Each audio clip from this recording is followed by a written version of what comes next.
BSNL का जो हाल हुआ वो सबने देखा। क्या इसरो के साथ ऐसा तो नहीं होगा? इसरो वो डीप टेक है, ये डीप टेक है। Deep tech is totally different business होती है। अमेरिका ने जो गूगल मैप्स भी बना दिया, जिसको देखकर हम इंडिया में भी चलते हैं। चाइना ने अपना बना रखा है। हम कब एक्सपेक्ट करें कि हम अपना इस तरह का कोई सब कुछ बना लेंगे?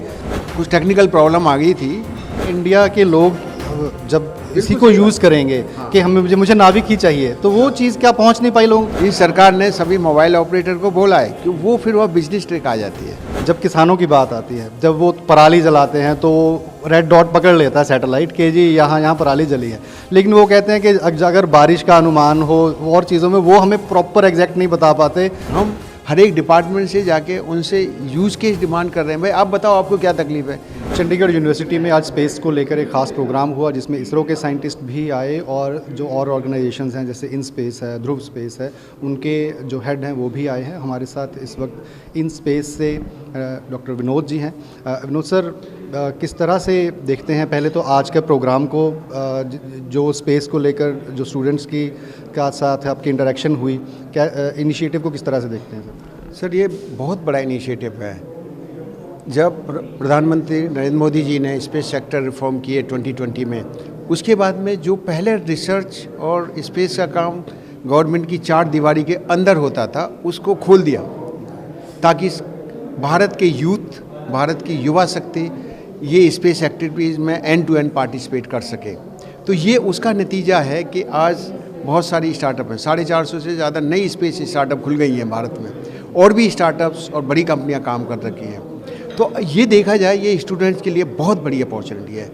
तो ये स्पेस को खुलना प्लस बच्चों को इसके लिए प्रोत्साहित करना, वो इन स्पेस का काम है। इन स्पेस एक सिंगल विंडो एजेंसी है, स्पेस रेगुलेटर है, वो स्पेस का प्रमोटर भी है।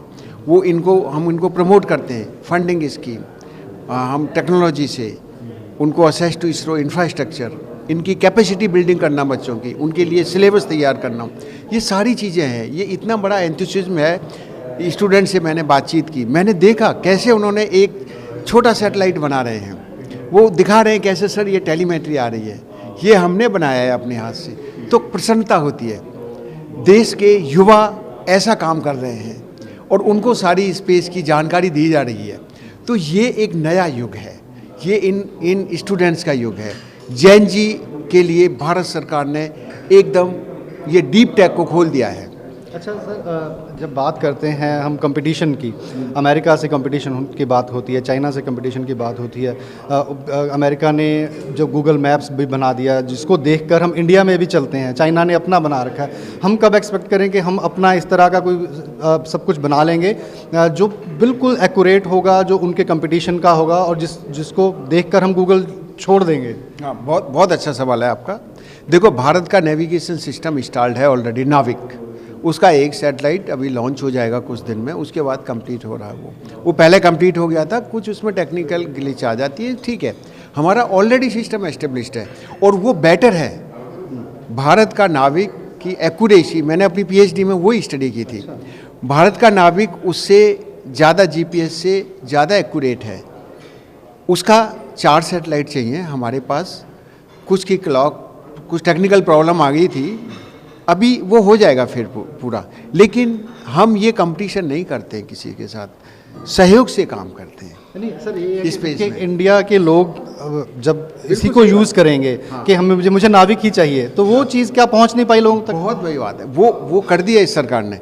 इस सरकार ने सभी मोबाइल ऑपरेटर को बोला है कि वो फिर वह बिजनेस ट्रिक आ जाती है। अब देखो, हमारे यहाँ मैन्युफैक्चरिंग मोबाइल्स की होने लगी है, जीपीएस नाविक का सिग्नल भी ऐड होने लगा है। तो ये टाइम लेता है, क्योंकि इकोसिस्टम को आपने टेक्नोलॉजी डेवलप कर दी, फिर उसको इम्प्लीमेंट करना है, फिर आपको इंडस्ट्री को कहना है। अब वो इंडस्ट्री की मर्जी है, नोकिया या एप्पल, और वो बहुत बड़ा इकोसिस्टम है। फिर सरकार कहेगी कि भाई वो डायरेक्टिव देगी इंडिया में ये करो, तो वो सारा कुछ चल रहा है। तो मतलब सारी चीज़ें इंटरकनेक्टेड हैं। अगर जो मोबाइल की टेक्नोलॉजी हमारी इंडिया की अपनी होगी तो हम नाविक भी उसमें डालेंगे, लेकिन दूसरे बार यहाँ बेचेंगे तो सरकार ने ये भी कर दिया, कहा कि भाई नाविक की चिप लगाओ। तो ये सारा कुछ टाइम लेता है, पर उसमें काम ऑलरेडी शुरू हो चुका है और काफ़ी एप्पल में भी आ गया है अब तो नाविक का चिप। और बाकी उन्होंने भी कर दिया है। तो ऐसी कोई बात नहीं, ये स्पेस सेक्टर का मेन है। हमारे पास कैपेबिलिटी है, लेकिन स्केलिंग के लिए कौन करेगा? स्केलिंग प्राइवेट सेक्टर कर सकता है। दूसरे में किया है, पहले देखो आप बैंकिंग रिफॉर्म में या मोबाइल सेक्टर में, पहले आपको मिलता ही नहीं था क्योंकि एक सरकारी एजेंसी BSNL थी, नहीं मीट कर पा रही थी। जैसे ही प्राइवेट आए, आज 2-2 4-4 मोबाइल लेकर घूम रहे हो आप। तो ऐसे ही स्पेस में हो रहा है। ये रिवॉल्यूशन है जिसके लिए भारत सरकार ने सारे कदम उठा रखे, टेक्नोलॉजी हो, फंडिंग हो। वो कहते हैं आप बताओ मेरे को इसकी। सर आपने BSNL का एग्जांपल दिया, प्राइवेट प्लेयर आए, ठीक है, हमें सहूलियत मिली, लेकिन BSNL का जो हाल हुआ वो सबने देखा। क्या इसरो के साथ ऐसा तो नहीं होगा? नहीं, वो आप जो डायरेक्शन अलग दे रहे हो वो मत करिए। BSNL बहुत अच्छा काम कर रहा है, ऐसा नहीं है। आप देखिए उनका, वो भी अच्छा काम कर रहा है। बट इसरो वो डीप टेक है, ये डीप टेक है। Deep tech is totally different business होती है। सो डीप टेक और नॉर्मल टेक में काफ़ी अंतर होता है। अच्छा, दूसरा एक बड़ा सवाल जो डिफेंस सिस्टम से जुड़ा हुआ है, इसरो, हम पहले हमारी बात हुई, बताया जाता है इसरो जो है वो सिर्फ जो नॉर्मल जो नागरिकों के लिए सहूलियत के लिए चीज़ चाहिए, सिविलियन वे में काम कर रहा है। लेकिन क्या हमें इस तरह की टेक्नोलॉजी डेवलप करने की ज़रूरत है? जिस तरह से बड़े देश जो एक दूसरे के ऊपर नज़र रखने के लिए चीज़ें कर रहे हैं, क्या हम अपने डिफेंस के लिए इस चीज़ को डेवलप कर सकते हैं या इस ओर काम किया जा रहा है? सर एक बात देखिए, अर्थ ऑब्जर्वेशन है, चाहे सिविल के लिए हो चाहे डिफेंस की, बात तो वो आईज है इन द स्काई, वो सारी कैपेबिलिटी है। आपने देखा होगा प्राइवेट कंपनियों ने कंपैरिजन करके अभी ऑपरेशन सिंदूर की अपने आप इमेज दे दी थी, देखा ना। तो उसके लिए सेपरेट टेक्नोलॉजी की ज़रूरत नहीं है। हाँ, इलेक्ट्रॉनिक इंटेलिजेंस, कम्युनिकेशन इंटेलिजेंस, ये सारी चीज़ें हैं जो ऑलरेडी इसरो ने या NSIL ने ऑलरेडी 52 सैटेलाइट का दे रखा है, उस पर कमेंट करने की ज़रूरत नहीं है, वो तो ओपन है। हाँ, ये ज़रूर है कि अगर आपका नोटोरियस नेवर है तो आपको ये तो दिखाना भाई हमारे पास ये क्षमता है, और क्षमता है भारत के पास, सैटेलाइट है, उसके ऊपर पेलोड ही डिफर करता है। तो हम भी किसी से कम नहीं। कई क्षेत्रों में इसरो भारत नंबर 1 पे है, चाहे landing of south pole of moon, चाहे ये स्काई रूट का लॉन्च हो, आपने 18 जुलाई को देखा है, 28 साल के यंग जवानों ने ये काम किया है। तो ये सारा कुछ इकोसिस्टम ये दर्शाता है कि हमारे अंदर कैपेसिटी है, कैपेबिलिटी है, बट लेकिन अब डायरेक्शन है, correct direction honourable prime minister ने दे रखी है इस सेक्टर को आगे करने की। अच्छा, एक जो मेरे पंजाब से जो इमोशन से जुड़ा हुआ सवाल भी है, जब किसानों की बात आती है, जब वो पराली जलाते हैं तो रेड डॉट पकड़ लेता है सैटेलाइट कि जी यहाँ पराली जली है, लेकिन वो कहते हैं कि अगर बारिश का अनुमान हो और चीज़ों में वो हमें प्रॉपर एग्जैक्ट नहीं बता पाते, जबकि ये हमारी जो पराली जली है वो तो पकड़ लेते हैं। नहीं, देखो ये 2013 से पहले की बात है। मैं कह रहा था जब 97 में मैंने इसरो ज्वाइन किया था, तब मैं गांव में जाता था, लोग मेरे को पुल कर देते, वो कहते क्या यार आप जो 9 बजे की न्यूज़ आती हैं जो क्या कुछ भी प्रेडिक्शन सही नहीं होता। लेकिन 2013 में जब इनसेट 3DR 3DS, मैं उसका डिप्टी प्रोजेक्ट डायरेक्टर था, हमने काफ़ी कुछ कंट्रोल और नेविगेशन पर काम किया उसके लिए। तो उसके बाद में मेरे को खुद कॉल आया ग्राम प्रधान का, कहने लगा यार अब क्या कर दिया, 9:30 बजे कहते हो बारिश होगी तो 9:35 नहीं लगता।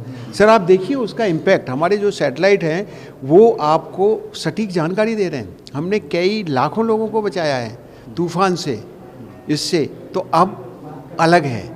आज स्पेस टेक्नोलॉजी की मदद से आप ये देख सकते हो कि इस क्रॉप को कौन सी बीमारी आने वाली है, क्योंकि उसकी वाइड बैंडविड्थ होती है, उसको कौन सा खाद लगाना चाहिए। हमारे किसान लोग यूरिया लगाए जाते हैं, लेकिन उसको फॉस्फेट की ज़रूरत होगी या उसको ज़रूरत ही नहीं होगी। इसके लिए भी स्पेस टेक्नोलॉजी से आप देख के बता सकते हो। स्पेस टेक्नोलॉजी से कब पानी देना है, कब खाद देना, ऐसी रिसर्च वहाँ तक पहुँच चुकी है, लेकिन स्केलिंग नहीं हो पा रही है, लोग यूज़ नहीं कर रहे हैं। वही सर, तो जो आप वहाँ बैठे ये सारे रिसर्च कर रहे हैं, क्या ग्राउंड तक पूरी पहुँचने में दिक्कत आ रही है? कोशिश की जा रही है, ऐसा नहीं है कोशिश नहीं कर रहे हैं। हम हर एक डिपार्टमेंट से जाके उनसे यूज़ केस डिमांड कर रहे हैं। भाई आप बताओ आपको क्या तकलीफ है। पेस्ट एंड डिसीज़ का उन्होंने POC दिया, हमने 1 करोड़ तक फंडिंग की, कंपनी आई, वो अब उस पर वो करके POC कहेंगे, फिर हमने कहा आप फिर इनको बिजनेस दोगे। हम तो बीच में रेगुलेटर हैं, तो हमने अपना काम कर दिया, डिमांड ली वहाँ से, उनसे प्रूफ ऑफ कॉन्सेप्ट कराया, फिर उनको कहा भी अब आप वो दो। तो ये इस तरह का सिस्टम स्लोली बिल्डअप होगा, पर हाँ टाइम लेता है। किसान तो कहेगा नो मैं तो ऐसे देख के करूँ, मैं खुद किसान का बालक हूँ तो मेरे को तो मालूम है, वो कहेंगे ओके मैंने तो यही करना है। अच्छा, तो वो है। लास्ट सवाल जो स्टूडेंट्स से जुड़ा हुआ, स्टूडेंट्स जो चाहते हैं कि मैं कभी स्पेस साइंटिस्ट बनूं या मैं एस्ट्रोनॉट बनूं, कितना स्कोप आप इंडिया में आने वाले टाइम में देखते हैं? क्योंकि अभी हम देखते हैं आईटी सेक्टर में एक तरह से बूम आया और उसके बाद एक तरह से अब वहाँ छटनियाँ भी देखते हैं और चीज़ें भी देखते हैं। क्या इस सेक्टर में कितना स्कोप है आगे फ्यूचर में स्टूडेंट्स के लिए? मैं आपको बताऊंगा कि स्पेस टेक्नोलॉजी का यूज अगर आप देखें, प्राइम मिनिस्टर गति शक्ति मॉडल का मालूम है आपको? प्रधानमंत्री गति शक्ति मॉडल 1000 किलोमीटर के प्रोजेक्ट्स को घर बैठे अपने ऑफिस में बैठे 1-2 वीक में कर देते हैं प्लानिंग। क्योंकि ये 8000 तक लेयर्स हैं उनके पास, कितने ब्रिज आएंगे, कहाँ लिटिगेशन हो सकता है, किसने गांव को अवॉइड करना है, कौन सा ऑप्टिमल पाथ है, ये सारा कुछ घर बैठे डिजाइन कर सकते हैं स्पेस टेक्नोलॉजी की मदद से। नॉट ओनली दिस, आप उसको एग्जीक्यूशन होता हुआ देख सकते हैं। प्रधानमंत्री अपने ऑफिस में बैठ के देख सकते हैं कौन सा प्रोजेक्ट कैसा चल रहा है। मैं स्टूडेंट्स के लिए क्या मैसेज आ रहा हूँ मैं, मैसेज ये है कि आज आप प्रिसीजन एग्रीकल्चर, आप फील्ड बताइए किस फील्ड में स्पेस टेक्नोलॉजी का इस्तेमाल नहीं है। आपको सिटी के गार्बेज कलेक्शन, आपका नदी का प्रवाह किस तरफ है, कहाँ क्या हो रहा है, आप उससे देख सकते हैं। माइनिंग हो रही है नहीं हो रही है, कितने ट्रक सही जा रहे हैं सही जगह पे नहीं जा रहे हैं, ये सब नेविगेशन से हो रहा है। आपके टोल कलेक्शन, आपके कहाँ कितना व्हीकल जा रहा है, आप ये देख सकते हो हमारा पड़ोसी देश क्या कर रहा है, कहाँ कुछ बॉर्डर पे कुछ गड़बड़ कर रहा है। तो सारी चीज़ कहाँ नहीं है स्पेस टेक्नोलॉजी का इस्तेमाल। तो इसके लिए आपको ब्रेन भी चाहिए, आपको कंपनियां भी चाहिए, आपको यूथ पावर भी चाहिए जो इसको कर सके, आगे ले सके। तो future is there in space and इस पे अलाइड टेक्नोलॉजी भी आती है, डाटा एनालिटिक्स। आज आपको NISR की इतनी बड़ी डाटा है, terabytes of data is available. आप एनालिसिस करो, there is a wealth in that, उसको एनालिसिस करके आदमी के, कॉमन मैन के बेनिफिट के लिए लेके आइए उसको, वो चेंज करेगा। So there is a lot of opportunities to work, learn and help the common man. Thank you very much हमसे बात करने। तो साफ तौर पर स्टूडेंट्स के लिए बहुत सारी अपॉर्चुनिटीज़ हैं अगर वो इसमें करना चाहें। स्पेस में जिस तरह से बताया जा रहा है कि स्पेस में इतना स्कोप है कि आगे बच्चे इसमें बहुत सारा काम कर सकते हैं। कैमरामैन अमित के साथ बलविंदर सिंह, ETV भारत, चंडीगढ़।